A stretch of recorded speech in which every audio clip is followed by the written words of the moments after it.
நேர்கள் எல்லோருக்கும் வணக்கம் மற்றும் ஒரு காணொலியோடாக இணைந்திருக்கின்றோம். பயங்கரவாத தடை சட்டம் நீக்குவது தொடர்பாக பல்வேறுபட்ட வாத பிரதிவாதங்கள் அதை போன்று பல்வேறுபட்ட நகர்வுகள் முன்னெடுக்கப்பட்டிருந்தாலும் அது சார்ந்த சட்டத்தரணிகள் ஒரு விளக்கம் அளித்திருக்கின்றார்கள். பயங்கரவாத தடை சட்டம் ரத்து செய்வதற்கான நடவடிக்கைகள் உறுதி செய்யப்படுவது போன்ற பல்வேறுபட்ட நகர்வுகளை மையப்படுத்தி வருவதை நாங்கள் அவதானிக்கக்கூடியதாக இருக்குது. இலங்கை அரசு பயங்கரவாத தடை சட்டத்தை ரத்து செய்வதாக ஐக்கிய நாடுகள் சபை உட்பட சர்வதேச மட்டத்துல பல சந்தர்ப்பங்கள்ல உறுதி அளித்திருந்தாலும் அது நடைமுறையில் செயல்படுத்தப்படவில்லை என சட்டத்தரணிகள் இந்த விடயத்தை சொல்லி இருக்கின்றனர். அதன் குறிப்பாக சட்டத்தரணி பெனிசிலாஸ் ருசான் சொல்லி இருக்கின்றார். நடைமுறையில இருக்கிற இந்த பயங்கரவாத சட்டத்தையும் உருவாக்கப்படும் அதுக்கு ஈடான சட்டத்தையும் இல்லாத செய்து மக்களின் மீது திணிக்கப்படுகின்ற அச்சுறுத்தலையும் அடக்குமுறைகளையும் நிறுத்த வேண்டும் என்ற விழிப்புணர்வு நோக்குடன் சட்டம் மற்றும் சமூக நம்பிக்கையின் மக்கள் நாடாளுமன்ற என்ற அமைப்பு இன்று செயலமர்வு ஒன்றை முன்னெடுத்திருந்தது என்ற விடயத்தையும் அவர் சொல்லி இருக்கிறார். அந்த செயலமர்வுல அவர் நிறைய விடயத்தை சொல்லி இருந்தார்கள். அதில் இலங்கையில பயங்கரவாதத்தை தடுப்பதற்காக 1979 ஆண்டு 48ஆம் எண் கொண்ட பயங்கரவாத தடுப்பு சட்டம் ஒரு தற்காலிக சட்டமாகவே அறிமுகப்படுத்தப்பட்டது. ஆனால் அது 1982 நிரந்தர சட்டமாக மாறிட்டு தேசிய பாதுகாப்பை உறுதி செய்தல் என்ற பெயர்ல கொண்டு வரப்பட்ட இந்த சட்டங்கள் 40 ஆண்டுகளுக்கு மேலாக பல்வேறு அரசாங்கங்களால் தவறாக பயன்படுத்தப்பட்டு வருகின்றன. PTA இதன் கீழ் நீதித்துறையின் மேற்பார்வை இல்லாமல் நபர்களை கைது செய்வது, நீண்டகால தடுப்பு காவல், சித்திரவதை, குறிப்பாக இன சிறுபான்மையினர், அரசியல் எதிரிகள், ஊடகவியலாளர்கள் மற்றும் சமூக ஆர்வலர்களை அடக்குமுறை செய்தல் போன்ற கடுமையான மனித உரிமை மீறல்களை இங்கு பதிவாகி இருந்தன. 1983 தொடக்கம் 2009 ஆண்டு உள்நாட்டு போரின் போது தமிழ் மக்களுக்கு எதிராகவும் 1988 ஆண்டு தொடக்கம் 1989 ஆண்டுகள்ல மக்கள் விடுதலை முன்னணி மற்றும் மாணவர் இயக்கங்களுக்கு எதிராகவும் 2019 ஆண்டு இஸ்ரோ தாக்குதலுக்கு பின் முஸ்லிம் மக்களுக்கு எதிராகவும் 2022 ஆண்டு போராட்டத்துக்கு பிறகு போராட்டக்காரர்களுக்கு இந்த பயன்படுத்தப்பட்ட இந்த சட்டம்.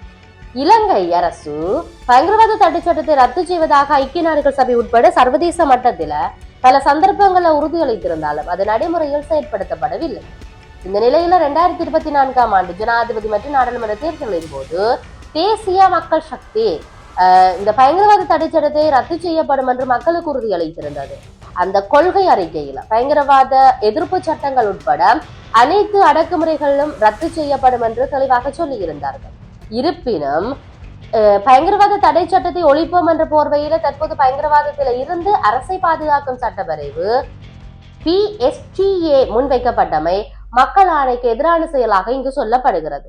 அது மாத்திரமின்றி இலங்கையில ஏற்கனவே தண்டனை சட்ட கோர்வை பயங்கரவாதம் தொடர்பாக சர்வதேச உடன்படிக்கைகள், அதன் உள்துறை அதாவது உளவுத்துறை சேவைகள், பயங்கரவாத விசாரணை பிரிவு சட்ட பொறிமுறைகள் இருப்பதனால தனித்தனி அடக்குமுறைகளுக்கு பயங்கரவாத சட்டம் தேவையில்லை என்றபடியும் சொல்லப்படுகிறது. இருப்பினும் இந்த பயங்கரவாத தடை சட்டத்தின் கீழ் பல ஆண்டுகளாக நியாயமற்ற முறையில தடுப்பு காவலில் வைக்கப்பட்டிருக்கின்றவர்கள் விடுவிக்கப்பட்ட நபர்களாக இருந்தாலும் அவர்கள் அனுபவித்த அநீதிகளுக்கு சமூகம் அல்லது சட்ட ரீதியான இழப்பீடு எதுவும் கிடைக்கவில்லை. இப்படி பல நகர்வுகள் இருக்கிறதை நாங்கள் பார்க்கக்கூடியதாக இருக்கிறது. இதுல மிக முக்கியமான ஒரு விடயம், தமிழக பகுதியில பயங்கரவாத தடை சட்டத்துக்கு எதிர்ப்பு தெரிவித்து தொடர்ச்சியாக போராட்டங்கள் ஆர்ப்பாட்டங்களை செய்து கொண்டிருக்கின்றார்கள். இந்த பயங்கரவாத தடை சட்டத்துல அதிகமாக யார் பலியாகப்பட்டிருக்கின்றார்கள், யார் அதிகமாக சித்திரவதைகளை அநீதிகளுக்கு உள்ளாக்கப்பட்டிருக்கின்றார்கள் என்று சொன்னால் தாயகத்தில் இருக்கக்கூடியவர்கள். அரசியல் கைதிகளை பார்க்கணும், தமிழ் அரசியல் கைதிகள், அதே போன்று முன்னாள் போராளிகள், விடுதலை புலிகள் அமைப்புகள்ல இருந்தவர்கள், இல்லாட்டி அந்த இயக்கங்கள்ல இருந்தவர்கள் சொல்லி அதிகமானவர்கள் தான் இதில் பழிவாங்கப்பட்டிருப்பதை நாங்கள் அவதானிக்கக்கூடியதாக இருக்கிறது. எது எப்படி இருந்தாலும் ஆட்சிக்கு வந்த NPP அரசாங்கம் சொன்னவருடைய பயங்கரவாத தடை சட்டத்தை ரத்து செய்வோம். முன்னர் ஒரு காலத்துல ஆளுங்கட்சியாக